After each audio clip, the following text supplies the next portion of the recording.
restoring, recalibrating, and activating every cell within your being. The Self-Care Vortex Podcast with Melissa Kiss. You just entered a potent energy vortex. The next couple of minutes are for you to nurture all aspects of yourself.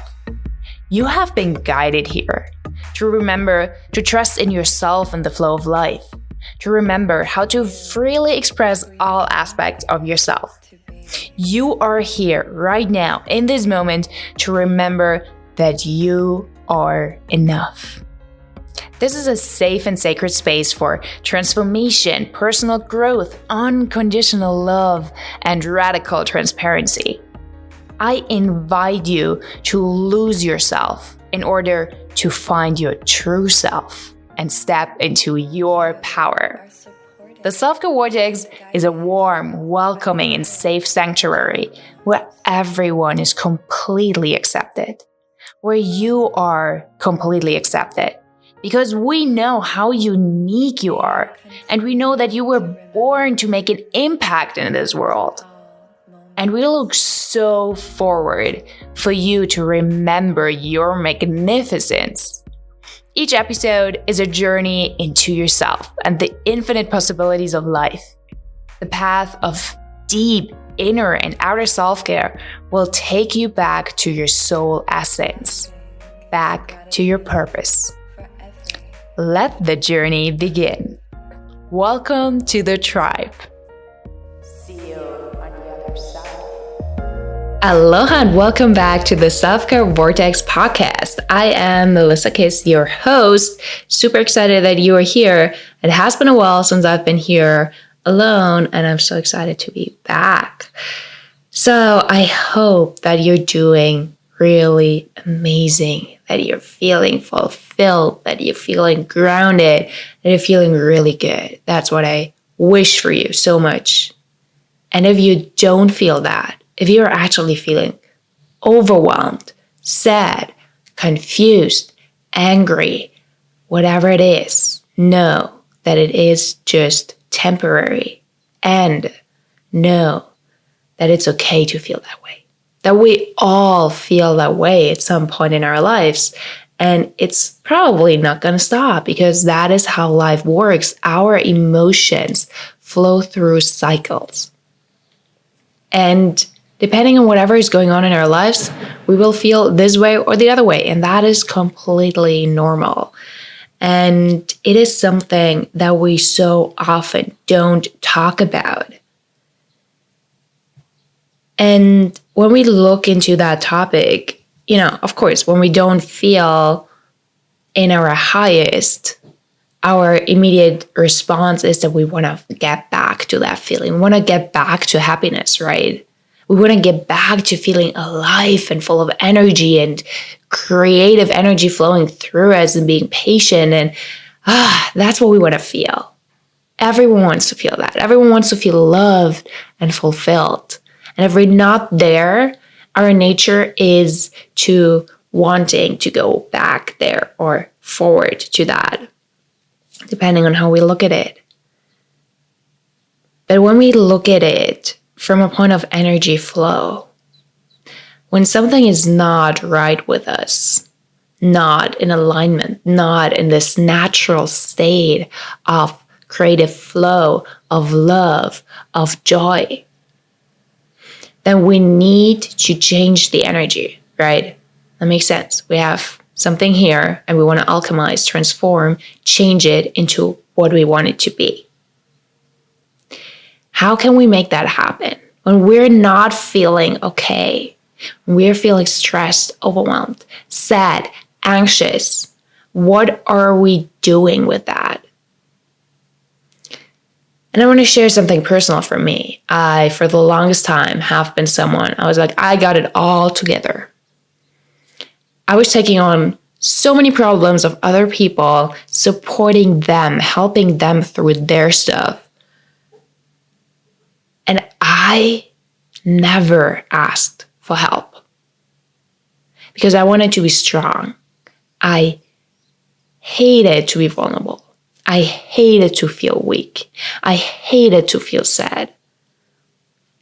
I thought what makes a happy person happy is that they're happy. And so whenever I feel, especially sadness, as a Leo, anger came up a lot. And it felt somehow stronger than sad. Sadness I thought it was just weak. And I didn't cry as much as possible. Whenever I felt sad, I was like, okay, I feel sad. So what can I do to light up my day? How can I feel happy again? And I was not processing those emotions for years. That's why I'm still uncovering suppressed sadness in my system from time to time. And it comes up and I'm like, wait, where is this coming from? There is no reason to be sad. However, it is just years and years of suppressed sadness within me. And I'm still working on just being fully comfortable with crying. I have trained my body in such a way that whenever I can feel I'm about to cry, I'm actually celebrating that now. I'm like, yes, I'm going to cry. And my body suppresses it. I'll work through that. I'm still working through it, and that's totally fine. However, what I personally learned from that over the years through this deep personal development and spiritual development is that if we truly want to shift states of being that we don't like, that we don't feel comfortable with, we need to open up the energy flow for the shift to actually happen. And by saying, I'm okay, I'm good, it's all good, I'm feeling good, I got this, we are resisting this energy flow. We're resisting the actual change. We're ignoring what's going on, so it cannot be changed. Imagine you'd have a wound on your physical body. You say like, oh, it's okay, it's good. And you're bleeding and bleeding and bleeding. And I was like, no, it's all good. Just let's move on. Is that going to heal the wound? Is that going to do anything? Thanks God, our body is so intelligent and will do the best to its ability to heal this wound. But if it would really take care of it, it would heal so much faster. We might not have a scar, we might not get an infection, and all of these things because we take care of it. It might go much faster. That's the same when we're emotionally feeling, when we emotionally have like a wound. It doesn't have to be something really traumatic, and it can. Sometimes, especially now, we've all seen it out there, what deep and intense emotions can come up. And in such an intensity that so many people were forced to ask for help because they didn't know how to handle it alone anymore. And that's what I want to offer to you today is ask for help. And starting with yourself. And how that works, how I suggest doing that is to say, I'm feeling that way. I am sad right now. I am anxious. I am overwhelmed. And I don't want to feel that way. I'm not feeling okay. I'm not okay. Whatever you want to phrase it. And with that, you're no longer resisting what's going on. And you open yourself up to the possibility for it to change, for it to heal. Again, think of the physical wound as it's more tangible for many of us, in our mind especially. If you say, oh wow, I have a wound there, I'm bleeding. Then your brain automatically will jump to all it knows, how to heal and mend this wound. subconsciously, all the things that you've ever seen, heard, learned will come out in order for you to support you. That is what your brain is here for. That is what your mind is here for. Yes, they want to keep us safe and in our comfort zone, therefore. And sometimes, that's why we struggle with growth, because they don't like that. But when we are actually in pain, when we're not feeling good, that is where our brain and our mind are brilliant, because they want to protect us. They want to make us feel good. And when we bring in the awareness that we're not here to bypass anything, but really face it, then the mind and the brain become a brilliant tool of offering us all the knowledge that we might have ever gained, and offer it to us in this moment to use it to heal ourselves, to change what is there into what we want it to become. And that is so powerful. And also when we truly need support from outside of ourselves. How often do people expect for other people to read our mind? Oh no, I'm good. I'm okay. You can hear it in their voice.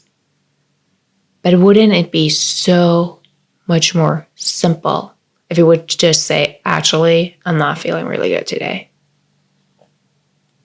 Or if you're actually reaching out, calling someone, texting someone, saying like, this and this is going on.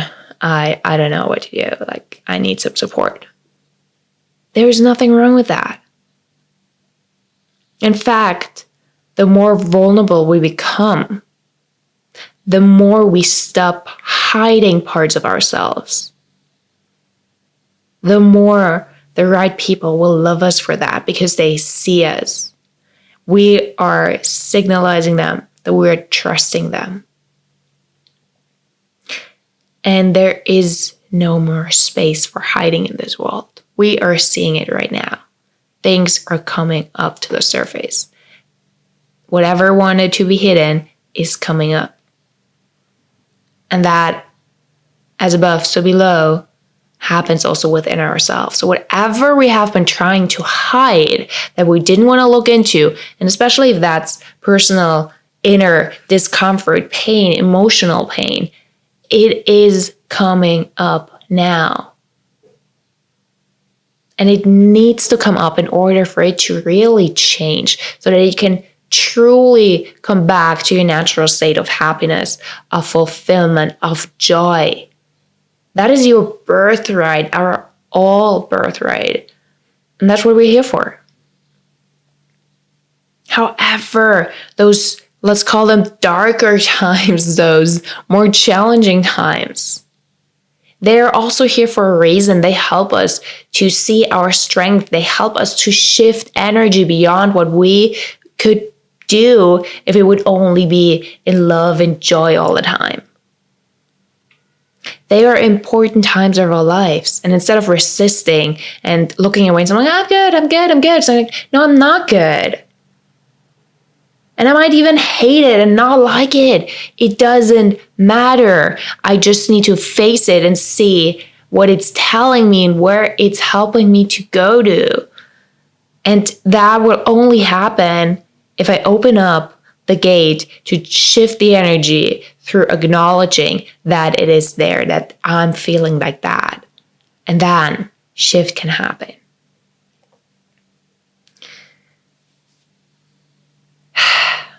That's all. That's all for today. Just let the shift happen with acknowledging what is, so you can make a decision and then create it into what you want it to be.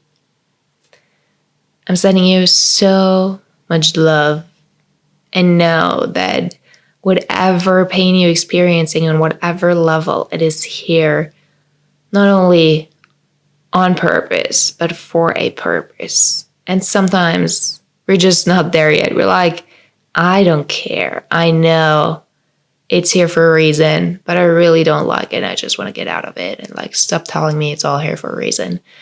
I have that sometimes, truly. And then I laugh at myself and I write it down. I'm like, okay, Melissa, here, practice what you preach. It's here for a reason. Isn't that beautiful? Well, we're still human. And at some point, it'll make sense. It does make sense. I had things happening in my life where I'm like, what?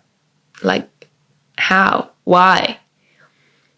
And 2 years, 3 years after, it made sense. And I was so grateful. And 2 to 3 years can feel like a long time after going through something that we really didn't like.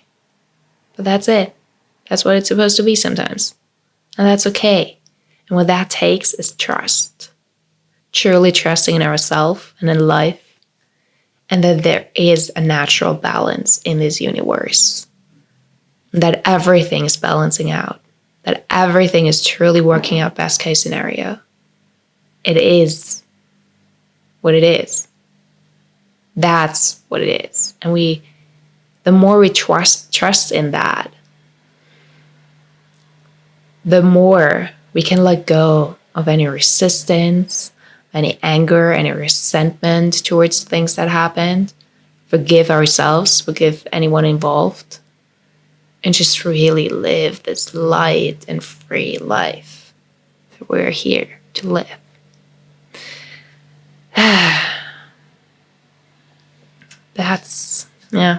It's a powerful topic.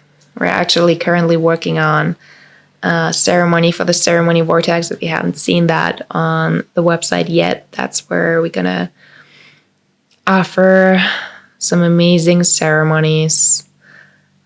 You could also call them a course, but I don't like the word course that much because I believe whenever we create a sacred setting, a special setting with a certain intention, it is a ceremony. And we're working on a ceremony right now that dives really deep into how to move through any kind of discomfort, pain, anything like that on different levels. I'm working with 2 amazing specialists, a medical doctor and someone who's really, really a beautiful, powerful expert when it comes to the microbiome and food and nutrition and things like that. We really will cover, the brain, the mind, food, the microbiome, our second brain, and then also what can we do on an energetic level to shift pain, discomfort, and move through that. So that's going to be really, really exciting, and I think something that we all need. As I said in the beginning, those times are coming back over and over again, and the more we really engage in them and learn how to move through these times, the more comfortable it becomes. And it'll be uncomfortable, obviously. That's what they're here for. However, we can have tools and make it more comfortable and especially move through it in a different way. So I'm sending you so much love. Thank you for being here. If anything resonated, if there was any aha moment, please, please, please share it. Knowledge is only as powerful as we make it. So apply what you learn on a daily basis and share what you learn on a daily basis. It is so simple now with posts and text messages and just sending links here and there. It is so freaking simple. So if there was anything that you'd love to share, thank you for that. Do it. Bring it out into the world. Talk about it. Whatever it is. I'm sending you much, much love. And if you want to stay here for the alchemy of words by the end of the episode, please stay. And I hope you're having an amazing rest of your day. Your frequency has risen. As always, I'll end the episode with an alchemy of words. Get ready for a powerful, inspiring quote or a channeled message from my higher self for you. But first, I want to thank you. Thank you for making the time for yourself today. You aren't listening to this because of me or anyone else on here, but because you are here for yourself. Because you're ready to grow and expand your knowledge, and because you love yourself so much that you took the time out of your day, even though you have so much to do. Making self-care our number one priority and committing to unconditionally love and trust ourselves and life is what really empowers us to make an impact in the world around us. If you know someone who you think is ready to step into their power, someone who needs to maybe remember that they are enough, or that you would simply love to have as a part of this tribe, invite them and share the self-care vortex with them. Thank you for being a conscious creator of your life and the world we live in. Today's Alchemy of Words. Today's Alchemy of Words is by Adam Roa. It has become an act of courage to be honest about how you're feeling.